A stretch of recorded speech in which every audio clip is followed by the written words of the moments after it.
The Sportsocracy. That is some good, clean family fun there, eh, Kai? Welcome back into the Sportsocracy on ESPN Asheville. We were asked to do the Mount Rushmores for each and every NFL team, so we continue the series today with the AFC North. Pittsburgh was really hard. Really hard. There will be others like that. I mean, I can fully see we're going to get into discussions like that with the Dallas Cowboys and some of the most historic franchises in the NFL. The Baltimore Ravens, even though they haven't been around as long as the Pittsburgh Steelers or the Dallas Cowboys or Green Bay Packers or who, they have a bunch of dudes that could qualify for a Mount Rushmore. So, who's the number one? Who's the number one on your Mount Rushmore for the Baltimore Ravens, Jeremy? You're not going to like my answer. Okay. It's Jonathan Ogden. He's the one. He's the one. He's the one face that you look at and go, yep, that's the franchise. So he was the first pick in franchise history. Mm-hmm. He's probably the best left tackle of all time. And he's the only member of the offense that I can physically get on this. And you're going to say, but what about Ray or Ed Reed? Or can you tell the story with one of them by themselves without the other? No. You cannot tell the story of that legendary defense without both of them. Mm-hmm. The offense, you could tell the story of that and never mention anybody but Jonathan Ogden. You throw Jamal Lewis in because he had one special year. Other than that, he was largely average. So for me, Ogden's my one. Okay. That was also a signal, and I went super deep on Baltimore because this one was kind of hard for me because they have the same exact problem that Pittsburgh did. You got two coaches that really both kind of deserve to be here, which means I can't put either one of you on it. I wanted to put Brian Billick badly. I couldn't find a way because I don't think you can put Billick on it without putting Harbaugh on it. Do you agree or disagree? I want to disagree, but I see what you're saying. I have Billick on mine. He's on yours? He's on mine. So wait, I convinced you into it then convinced myself out of it. You did. Because you convinced me of Ozzie Newsome. And I wanted to, but I went, my number one was Steve Bisciotti. I mean, he's the guy that took the franchise over from Art Modell. As soon as he bought the 49% stake in this team, they won the Super Bowl. And then a few years later, he got full control of the team. And just the way that this organization has been run, I think you have to tip your cap to Steve Bisciotti. And I convinced you on him too. But then it gets into who do you leave off? Because to me, you physically cannot leave off Jonathan Ogden. I agree. I don't think you could leave him off. So if you have Bisciotti, you have to leave off Ozzie Newsome, who was the guy basically that drafted this entire team. Mm-hmm. And so for me, Ozzie Newsome is the figurehead of the front office. I agree with you wholeheartedly on Bisciotti. But Modell's the one that moved the team here. They won the Super Bowl with Modell the first time. And then it really just kind of carried on. I know he came in, and that's when things really changed, and they become this stalwart franchise. Mm-hmm. I also can't really name you any one thing he's done other than hire obnoxiously well. Can you? He's got a little hand in everything. Well, like Art Rooney. The reason that he wound up on Pittsburgh's for me is the Rooney Rule, plus all the things he did with the team. He gave something bigger to the sport, which is why I think he has to be on it. I don't have one of those for Bisciotti. Okay. And Ozzie Newsome is the greatest GM that ever lived. That is my excuse for getting him in there. Okay. I can't say Steve Bisciotti's the greatest owner of all time. I just can't do it. I just can't do it. Yep. My number one was Ray. Ray is the face of the franchise, whether you like it or not. And I agree, but then you get into we did this with OJ. You can't Now, for me, you can't leave Ray off the list, but he's the face of the franchise. Well, there was this thing that happened the night of the Super Bowl in Atlanta, and, we don't really know what happened, but It was not great. Indeed. Ray was my 3. I have Ogden, Newsom, Ray, Ed Reed. Okay. You have somebody else, don't you? I had Billick. I had Brian Billick on there. I mean, other than the 2 defense, you've got Ed and Ray in there. No. Ed did not make it. I've got Ogden and Ray and Bisciotti and Billick. I swear, somehow, I convinced you of my list, and you convinced me of yours. We talked about this last week, and I swear to you, you now have my exact list, and I have yours. Right. And then you have the auxiliary Mount Rushmore with Ozzie and Ed Reed and Terrell Suggs and Jamal Lewis. I cannot have Billick no matter how bad I want to. I can't. Because if you look at Billick and Harbaugh side by side, they're different, but they're equal.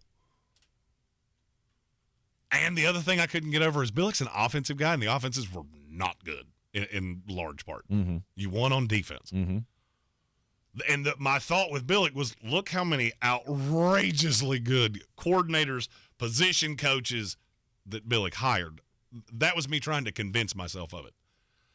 I don't physically think, and I'm going to say this way, and I'm going to allow you to defend your position, but I don't think you can. Okay. Tell me the story of the Baltimore Ravens mentioning Brian Billick and not mentioning Ed Reed. Because I don't think you can do it.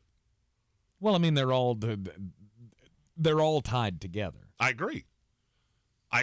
There were interchangeable pieces everywhere except Ray and Ed. To me, they both have to be on it.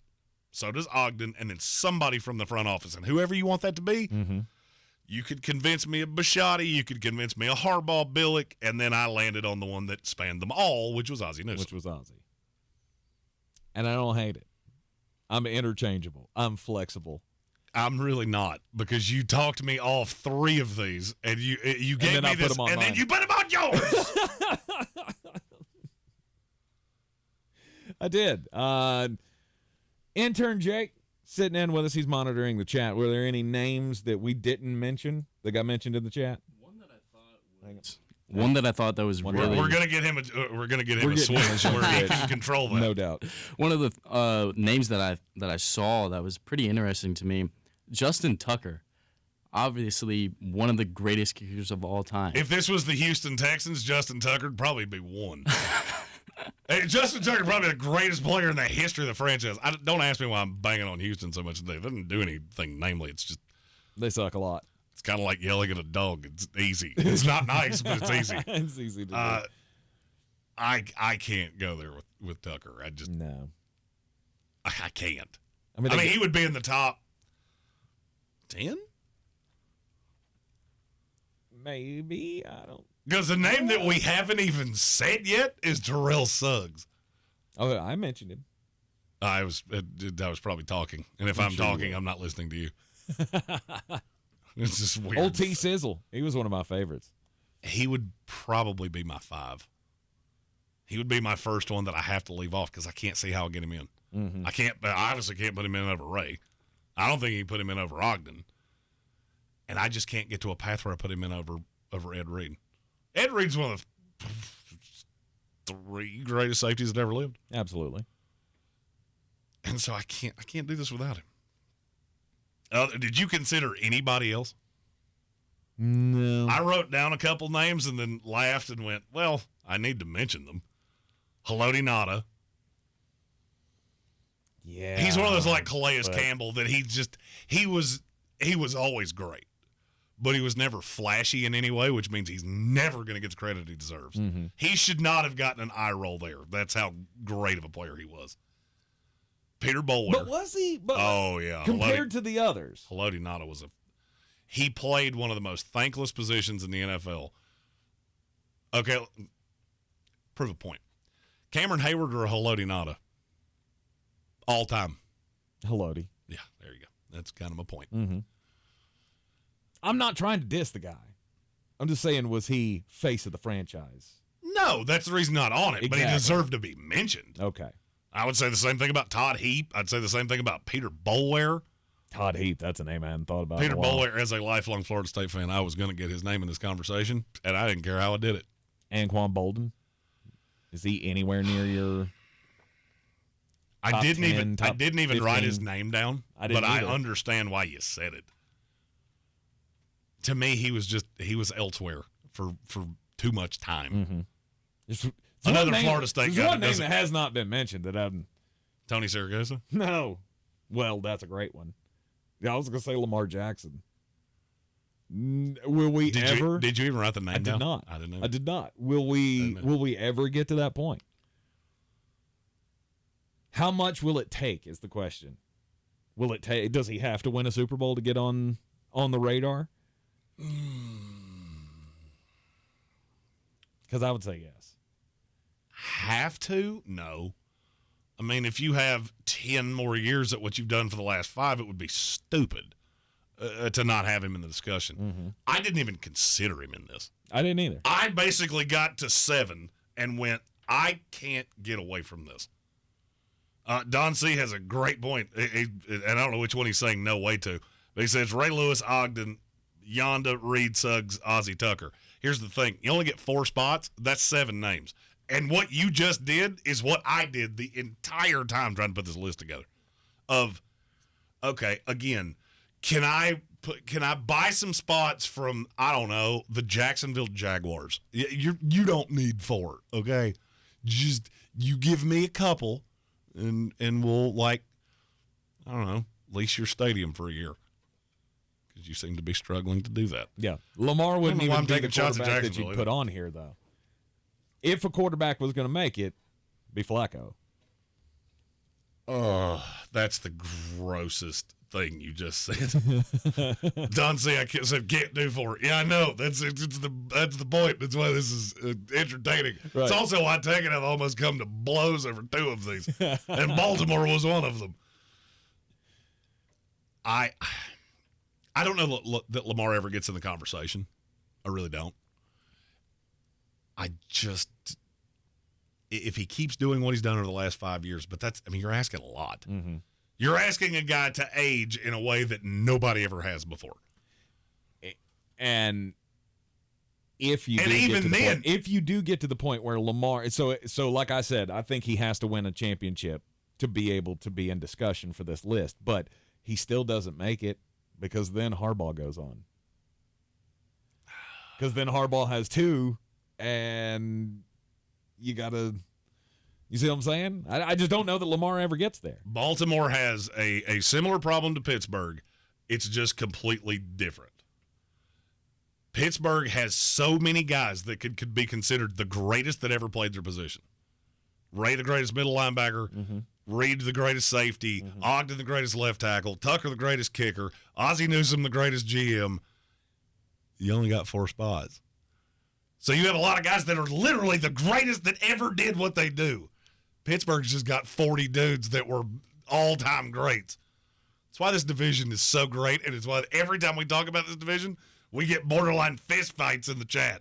You are in the Sportsocracy. This is ESPN Asheville. When we come back, we'll get weird. Before we go to break, Pennywise in the YouTube chat with one of... I'm your Huckleberry. Those? He said, I feel like Calais Campbell should get an honorable mention. I wrote him at the bottom of my list and laughed and went, I'm not even sure I could get his name into this conversation, and I'm not sure he and Haloti Ngata aren't the same guy. Just wasn't here for as long as he was in Arizona for so much longer. Right. But you're not wrong. His name should at least be said. This is your Exergen Temporal Scan.